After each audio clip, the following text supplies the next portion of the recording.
Hello students, welcome to the microbiology lab.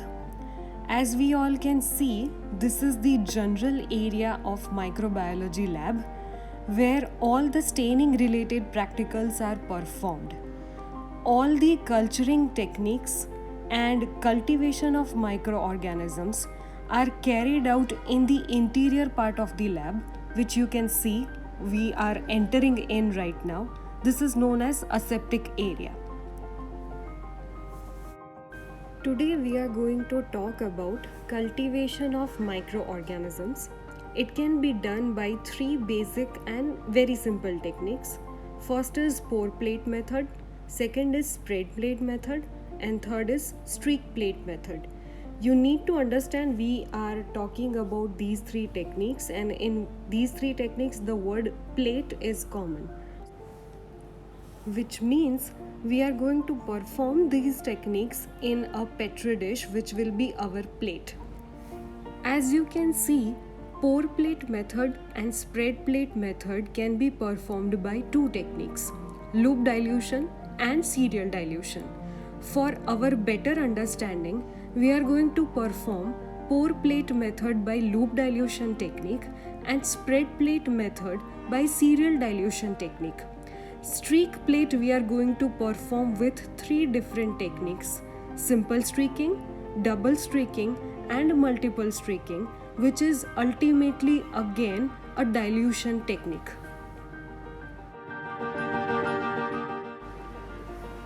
In today's session, we are going to talk about pour plate method by loop dilution method. To begin with, first of all, we need to learn how to enter inside the aseptic area. For that, we need to have proper gowning and keep our shoes outside the aseptic area. Then, before entering the aseptic area, you will see that we are having two doors over which there will be an air hood.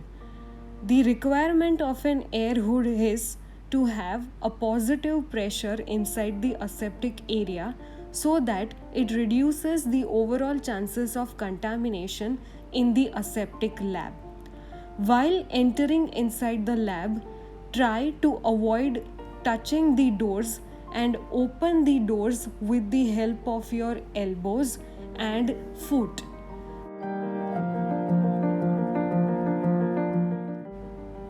After entering inside the lab, there will be a small window with a cabin in which all the requirements needed for performing the practical should be kept and collected from other side of the lab.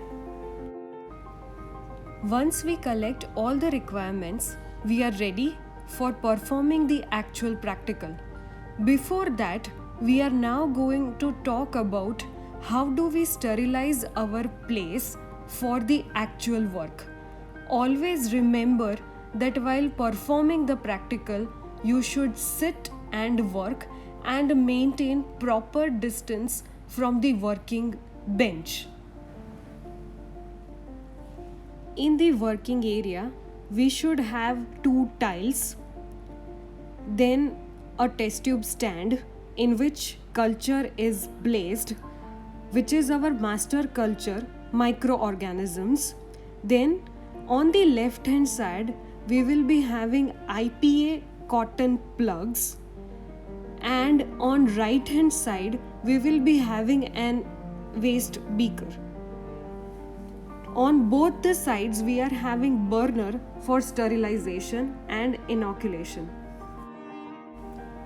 To sterilize the place, first of all, we are going to light the burners. Then, we are going to sterilize the tiles part with the help of IPA cotton plugs. IPA should be kept in optimum quantity in the cotton plugs. We are going to wipe both the tiles with the help of IPA cotton plugs. Make sure that after usage of IPA cotton plugs, discard it immediately in the waste beaker. To ensure proper sterilization, we are also going to perform flame sterilization with the help of burners on the tiles.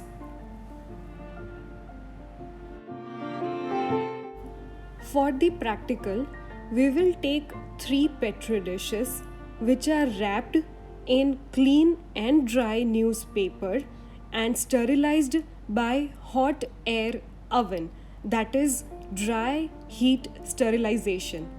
Also ensure that when we take out newspapers from the petri dishes, we discard them immediately in the dustbin.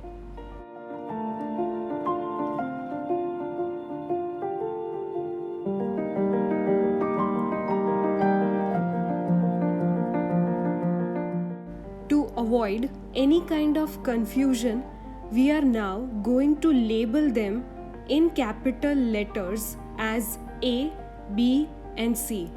Also, while performing, we need to add our roll number or the batch number in which we are performing the practical. A petri dish consists of two parts, base and cap. Usually, base is smaller than the cap. Labeling is always done on the back side of the petri dish, that is in the basal part.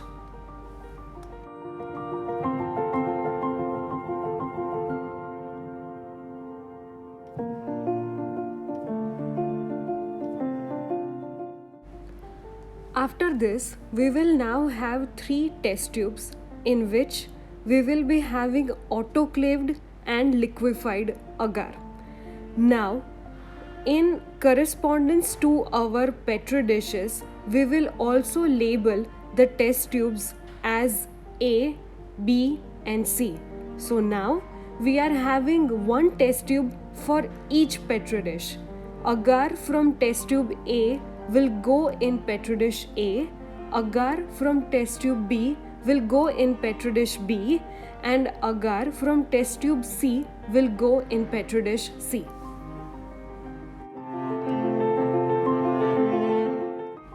Now, let's talk about the most important part of today's practical, and that is inoculating loop. Now, as you can see, there are 3 portions in the inoculating loop. The darkened part, which we need for holding the inoculating loop like a pen. Then the stainless steel part, and then the loop part. Avoid touching the loop part even when we are wearing the gloves. Inoculating loop is used for transferring the culture from master culture to other agar segments or agar containing test tubes or agar containing petri dishes, and it is utilized for dilution of microorganisms. Before using inoculating loop, we should sterilize it by incineration using burners. It should be sterilized till the entire loop portion turns into red hot.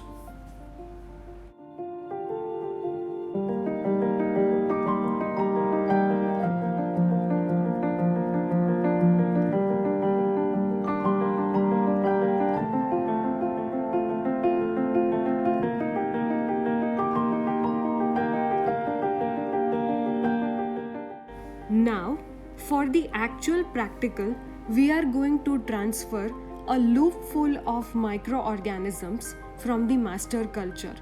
After we take the test tube, make sure that we hold the test tube near the burner. Open the master culture and pass it through flame to avoid any chances of contamination. After passing, take a loop full of microorganisms from the culture tube like this.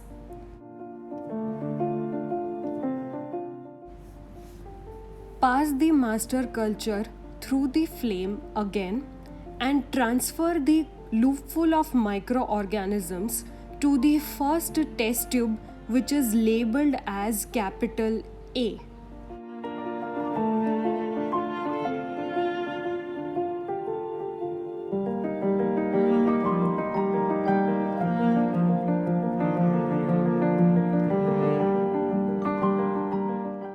make sure that every time we are using inoculating loop, it needs to be sterilized by passing through the flame, and it should not be kept on the tiles without sterilization. After transferring of microorganisms, plug the cotton again on the test tube A and roll it between the palms so that microorganisms are uniformly distributed in the liquefied agar. That is why some of the books also refer this technique as roll tube method. Now, moving ahead, we are now transferring a loop full of liquefied agar from test tube A to test tube B. Make sure that we sterilize the inoculating loop and also pass the test tube from the burner during opening and closing of the test tube.